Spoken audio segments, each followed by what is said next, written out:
በስመ አብ ወወልድ ወመንፈስ ቅዱስ አሐዱ አምላክ አሜን። ሕጊ ንመፍረስ ሕጊ ቀዳማይ መልእኽቲ ጳውሎስ ናብ ጢሞቴዎስ ምዕራፍ 1 ፍቅሪ 9 ግደፍ ተዳነ ዘይዳነ ሓቂ ዝኸደነ ኣብ ልቡ ጥፋት ዝዳጎነ ኣብ ርእሱ ክብሪ ሓሰት ዝኸዘነ ንኣምላኽ ገዲፉ ንሰብ ዝተኣመነ ኣብ ክንዲ ንፈጣሪ ንስልጣን ዝደለነ ዕድመ ዘይብላ ሃይማኖት ናይ ሎሚ ቅነ ግደፍ ተዳነ ዘይዳነ ንሕጊ ኣምላኽ ክሓር ከም ጋሻ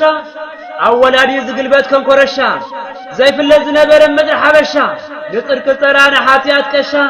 ወላዲና ነብዐ ዝበልዕ እምባሻ ሱር ዘይብሉ ከም ቁንጥሻ ልብሱ ናይ ለባም ስረሑ ናይ ዓሻ ብሕጊ ተዳነ ቤተ ክርስቲያን ኣይትረብሻ ግደፍ ተዳነ ክብሪ ቃላት ንትሕትና ንመእተዊ ፓትርያርክ ጳጳስ ተባሂልካ ሓሳዊ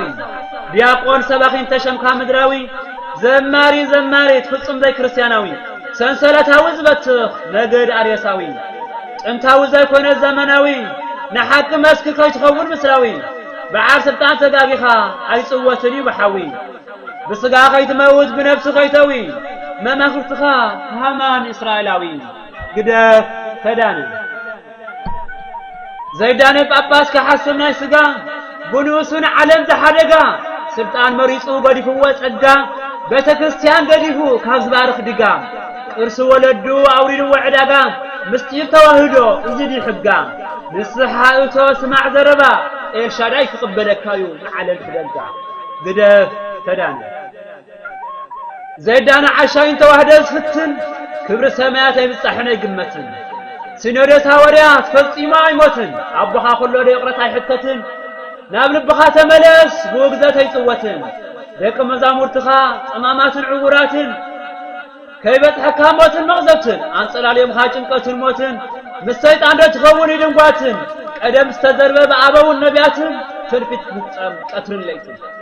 ስሞም ቀይሮም ብርሃንን ጸልማትን እዋን ደሪሱ ጊዜን ሰዓትን ጌጋዩ ብሓወይ ጽወትን ስለ ዝተኸፈሎ ሞትን ውርደትን ዓጽሞም ከይከሰካ ናይ ኣበውን ሐዋርያትን ድንግል ለምንልና ሰህልን ምሕረትን ግደፍ ተዳነ ግደፍ ተዳነ ይትጠፍንያ ተዋህዶ ቀተልትን ተበዝሑ እንተመጽእ ዓጣዶ ንኽርስትና ምጥፋ መን ዘይዓቀዶ ደቅልጥያኖስ ሓውዛ ኣጎዶ መክስያኖስ ኣርያኖስ ከዱ ብደቅልጥያኖስ ዝኸዶም ካራኦም ስሒሎም ቀተልቲ ሓዳዶ ኣሰርትን ተበዝሑ ንክርስቲያን ኣሰራዶ ሓይሎም ደኸመ ተረፈ ባዶ ቤተ ክርስቲያን በርህት ተራእየት ብማዕዶም ህዝባ ክብተኑ ክርስቶስ ስለ ዘይፈቐዶ ግደፍ ተዳነ ካህን ተባሂሉ ንሓሰት ኣዳኻሪ ንቅዱስ ኣሲሩ ንኽፋት ፀባሪ ተዋሂብካ ነይሩ መራሑት ናይ በሪ እዚ ረሲኻ ሓሰት ካብ ተጥሪ ጸጋይ ሓድልን እዩ ኣብ ሓሳዊ ኸታሪ የቕረተ ሕተት ነቦኻ ህይወት ክተጥሪ ኣይ ኣብየካንዩ ጥራሕ ድነን ምድሪ ጸሎተኛዩ ኣለዎ ናይ ኣምላኽ ፍሪ ስለ ወንጌል ክርስቶስ መከራ ዝሓሪ ግደፍ ተዳነ ዲያቆን ተባሂልካ ሓቂ ዘይተለሊ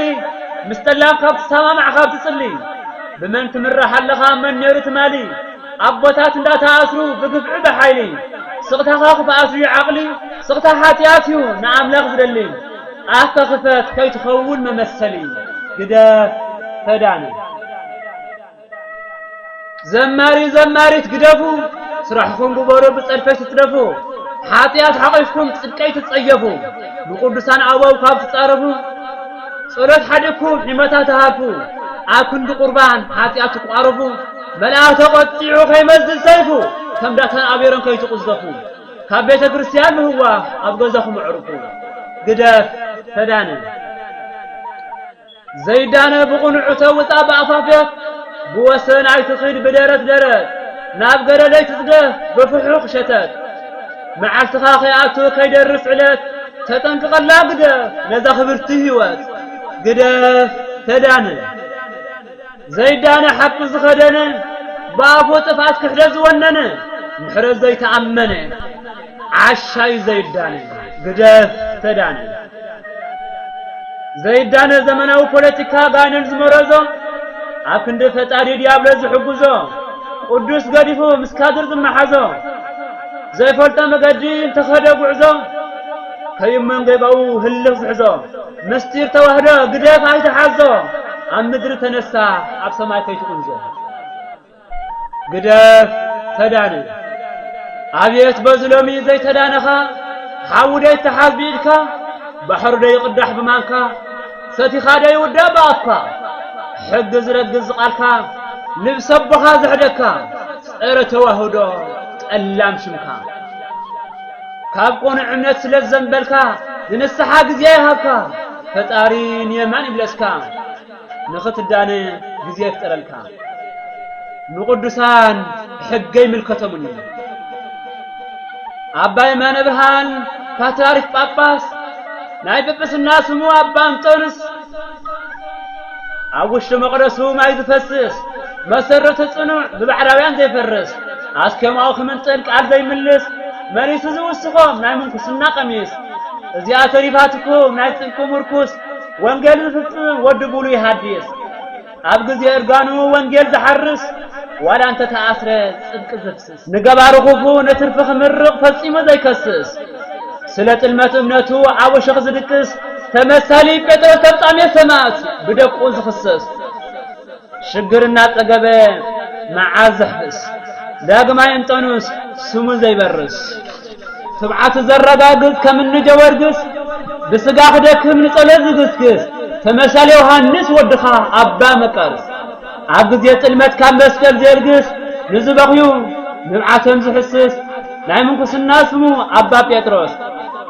بحاقو وليده قدامو فيليبوس قدامو دبر بيزن لا يقدسنا مقدس بصو مقاريوس ود نغدغاد يوحنس ود فادل فيليبوس عطفم زورس بتبعاز ملس زغسس نغوس